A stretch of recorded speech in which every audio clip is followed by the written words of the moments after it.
Welcome to another episode of What Else You Got? I'm Mitch. I'm with Margot. And man, do we have a fun topic today? Or at least I think we do. So, Do we? yeah. So, have you seen the new internet crazed movie called K pop Demon Hunters? I don't watch anime. Oh, you don't? Okay. Well, I guess that's it for this episode. We'll see you next time.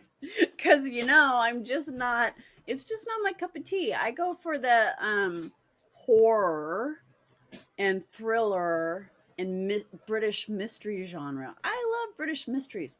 So, we don't prepare for these podcasts, but you did ask me if I would watch this movie called K-pop Demon Hunters. So, And for it so not being your normal show to watch, what is your initial impression? Oh, my very first thought as I was looking it up on Netflix and then I clicked into it and I clicked play, I immediately hit pause because I had to think about my commitment level because my first thought was, wait a second, is this going to mess up my algorithm for shows that Netflix recommends to me? Because, like I said, if you look at my recommended shows on Netflix, it's mostly like British mysteries and horrors and thrillers. That's what I like. And so I kid you not, I hit pause and I thought, am I really willing to take this risk of messing up my algorithm? So you want to know what I did at the very, very end of the show? You thumbs down? Is that bad? Even if no matter what my opinion was, just because I didn't want it to affect my algorithm. Oh. Is that Saving really, the really all bad? powerful algorithm. There's all Is kinds that of magic bad? for it. I feel Probably I not. feel bad for um thumbs down any creative artist because anybody who creates something always deserves a thumbs up whether you like it or not because a lot of work and effort went into producing that work of art. And so nobody should ever give a thumbs down or a one-star review. Well, that's a topic for another podcast. But seriously, come on. So much effort goes into the act of creating a piece of art, whether it's a movie, art on your wall, or a book. So it should always get a thumbs up. So my sincerest apologies. I'll go leave some positive reviews on other places that won't affect my Netflix algorithm. Is that okay? Do I need to write an apology letter? No, I guess one thing you could have done is create a second profile. Okay, that didn't occur to me because I am not that smart. Yeah, I just thought of it. Well, you're smarter than I am.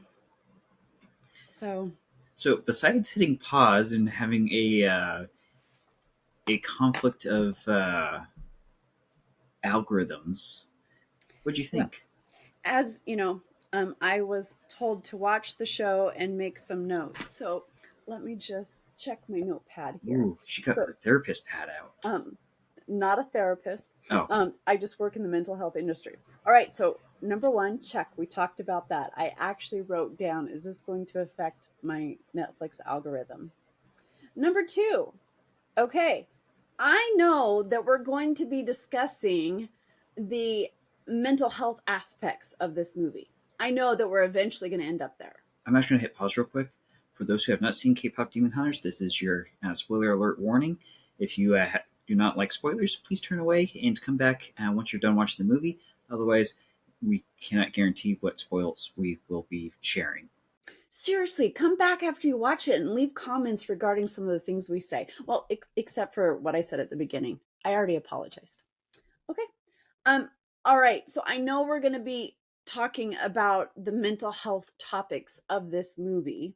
Um which is going to be great to talk about things like shame and embarrassment and influences of others' opinions. But before we get to any of that, the very first thing I noticed as a person with personal body image issues that I talk about in my individual therapy with my own therapist was the body dysmorphia.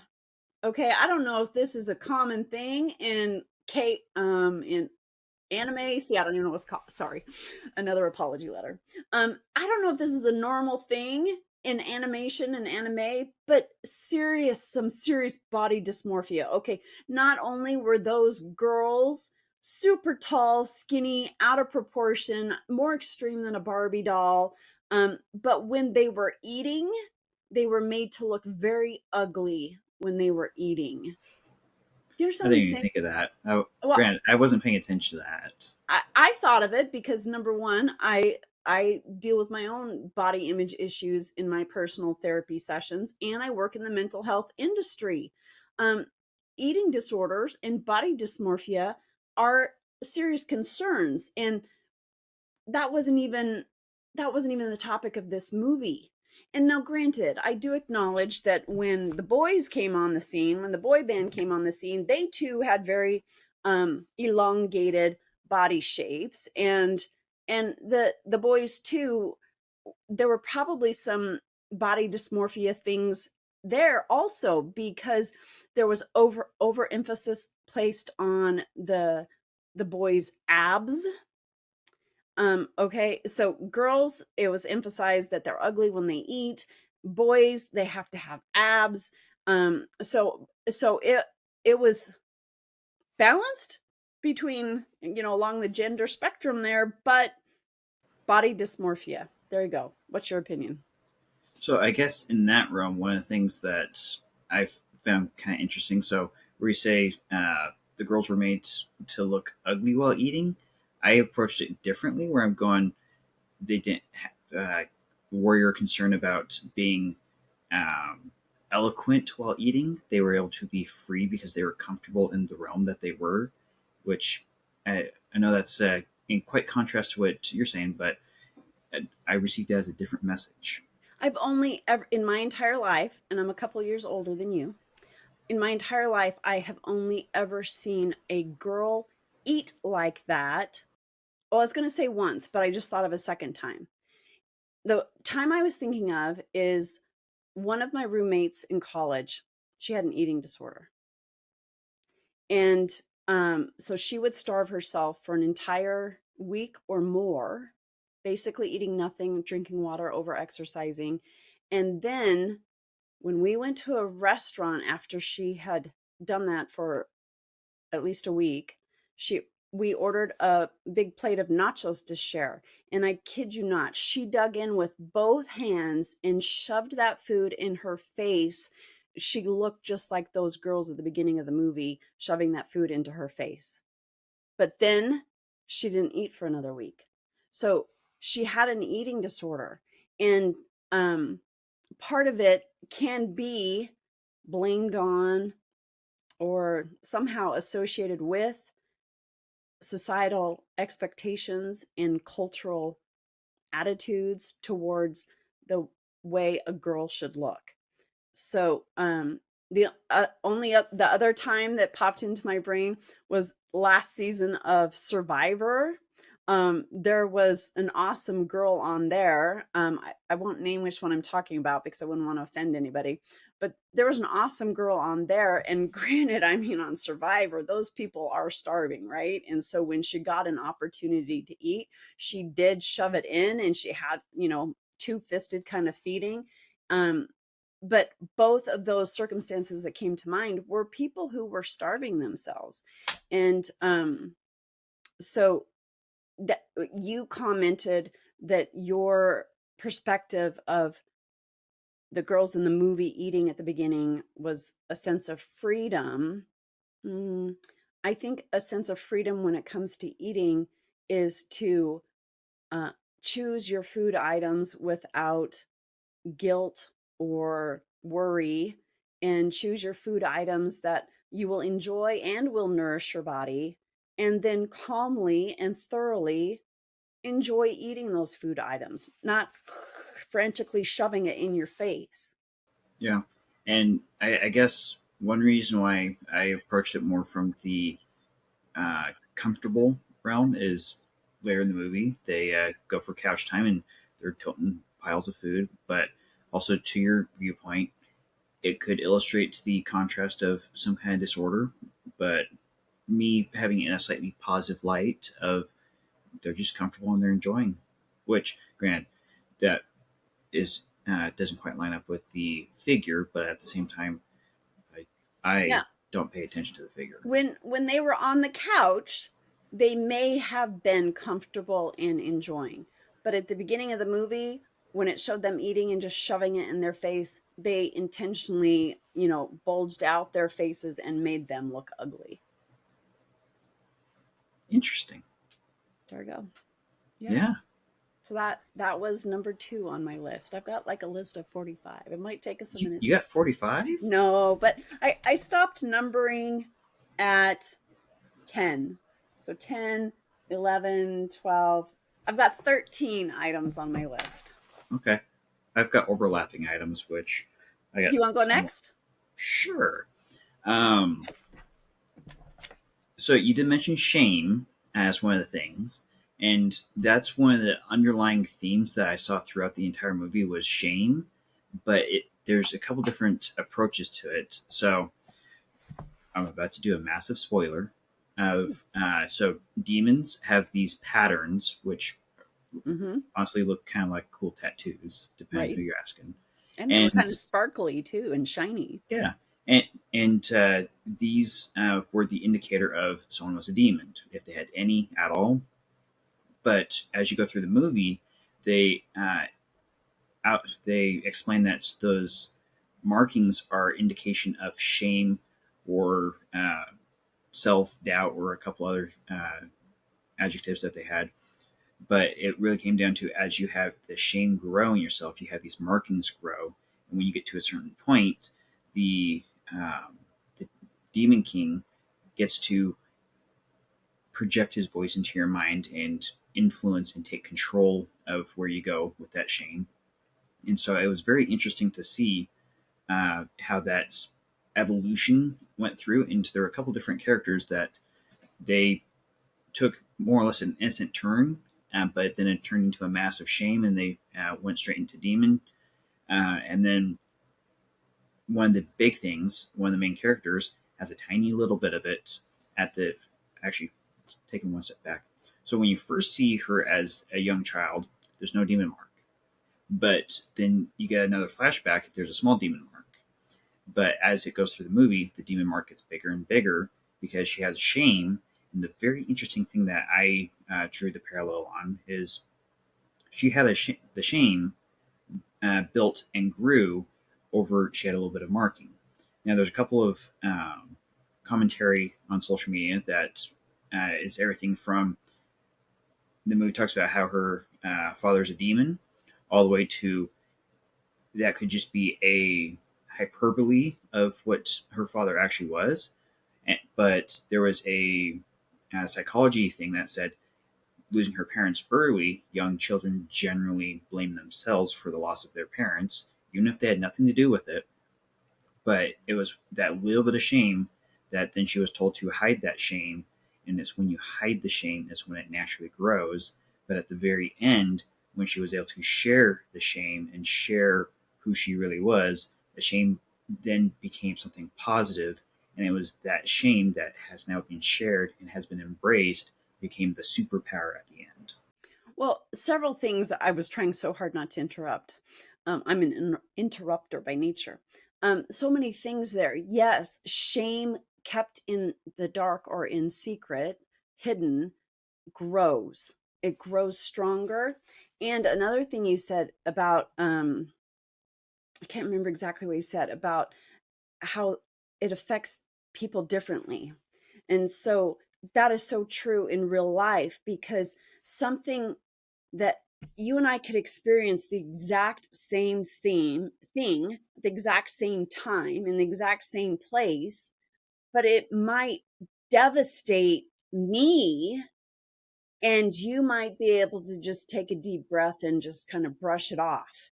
And then, so I might carry it with me for years and it might grow and fester where you've let it go. So something that might not be a big deal to you might really impact me. So we can't judge people based on the event that occurred because we're all different and we handle and process and manage things differently. To one of the really interesting things about how it affects different people.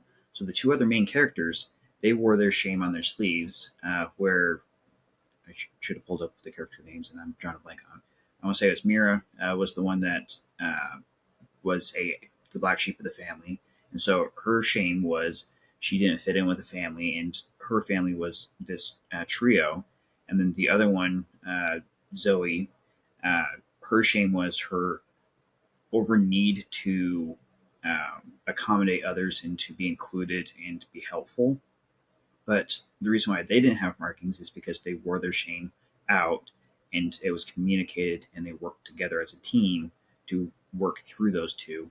As the main character, she owned her shame, hid it, and didn't want to share. Even though there were a couple of times she wanted to share, but she was discouraged from sharing, when in reality, sharing it would have built the team stronger. Yeah, you're using the word team. It makes me think of community. When we're able to have a community that we can comfortably share our hurts, our pains, our shames with, then it's no longer kept in the dark in secret where it can grow and fester. So the sense of community is so important, being able to feel like we can talk about these things and a great, I'm not sure community is the right place, but a great I mean, I'm not sure community is the right word. A great organization is called RAIN. I don't know if you've ever heard of RAIN.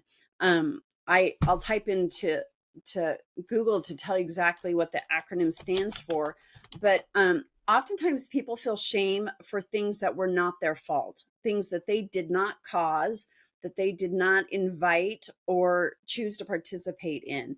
And RAIN is an organization. The acronym stands for Rape Abuse in National Network. And I know people don't like to talk about those topics, but that's what we're talking about right now. If it's a topic that people don't want to talk about, then there is shame built around it. And if nobody wants to talk about it, then it just makes it feel even more shameful. So nobody chooses to get raped. And so the fact that there's this organization called RAIN, it is a community that helps bring people together. It brings survivors in to speak to people who just recently survived such an incident. And it is an organization that helps build that community to help bring these topics out of the dark, out of the secret shame, so that people can live happy lives. Because if you're constant, just like the main character in the movie, if you're constantly trying to cover up your shame, and she was, as her patterns grew, oh, I'm wearing a patterned shirt, this seems appropriate. As her pattern grew, she kept covering it up more and more and more, to where she couldn't even go to the spa with her friends because she didn't want them to see her shame. The more we talk about whatever that shameful topic is, the more we bring it into the light, the more we take away its power and give the power back to us, the individuals. And so, community, you said team, organizations like RAIN, there are resources and communities out there. But in order for these organizations and communities to exist and thrive and prosper, they need people who are willing to speak about their shames. And you talked about having some of the characters vocalized what their hurts and shames were. Frankly, I would much rather be friends with someone who's willing to be open and honest about those things than somebody who keeps them completely covered up and pretends like nothing's wrong with them, because none of us are perfect. There's something, a little off with all of us. And as you bring that up, I've mentioned in previous episodes that I was divorced at one point, and as I was going through that healing process, some of the people that helped me the most were people who went through similar things. One person, uh, basically all the way up until wedding day, they got basically left at the altar, and it was one of those that uh, they became good friends with me because we were both recovering from almost the same thing, whereas loss of a significant other. But it really is, like you said, you'd much rather be friends with those who are open about their struggles, that you can struggle together. You might not be able to fix their problem, but it's you're able to work together to take care of yourself so that it can help benefit the other person, and Now, you're able to work together. um, something else that you just kind of touched on. This is a term my therapist taught me. She said, "Be careful to not trauma bond."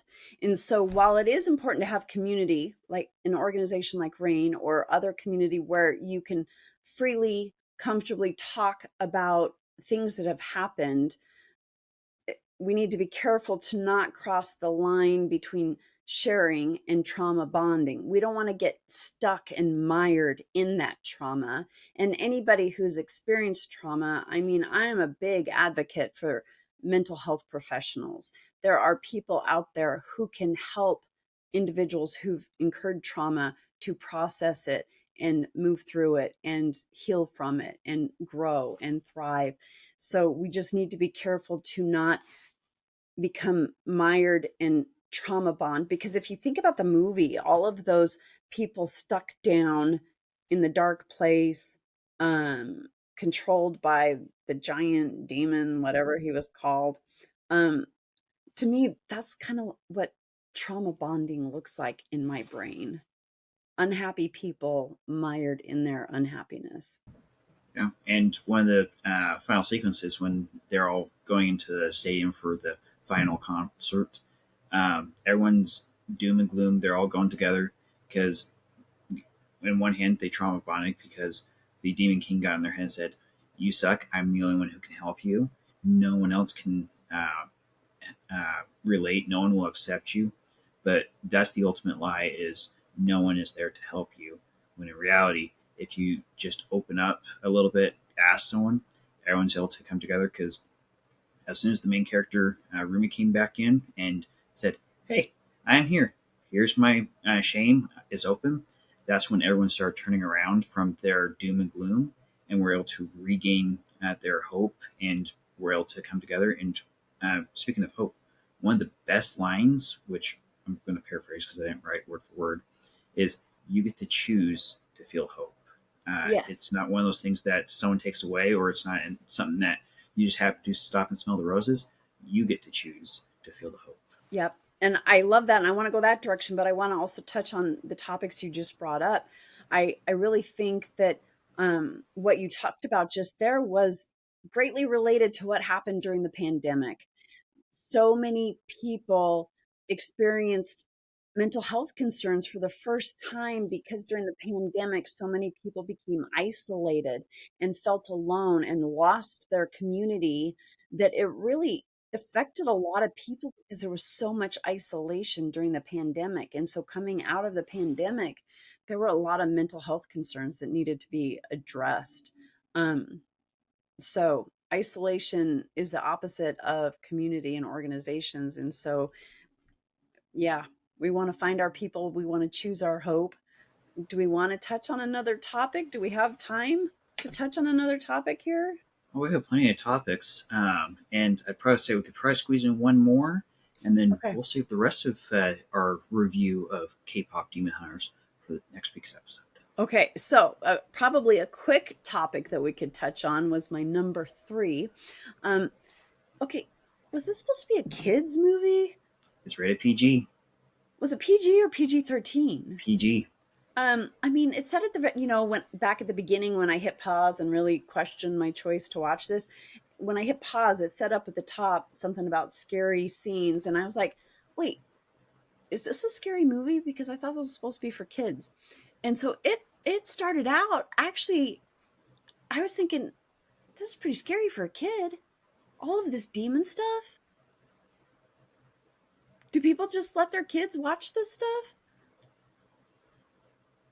I don't have kids, so I can't quite comment on that one very well. Because at least from the encouraging uncle, I'd go, it's completely appropriate. How old? How old would you say that this was appropriate for? I'm going to ask Google how old you're supposed to be to watch a PG movie. I would probably say I would probably show it to an 8-year-old at the youngest, probably. 8. But at the same time, anything below that, it's just lots of color and music. Okay, it says a PG movie rating in the US signifies parental guidance suggested. This means while the movie is considered suitable for all ages, some scenes or themes may not be appropriate for younger children. Parents are advised to preview the movie or research its content before allowing their children to watch it, particularly those under the age of 10.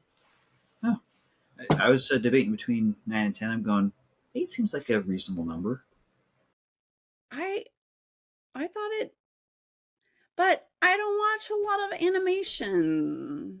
So, I thought it, thinking it was a kids movie, I thought it seemed a little scary with all of the demon stuff. And I like scary stuff, you know. I love that kind But of they're stuff. colorful demons and they just are scaredy cats.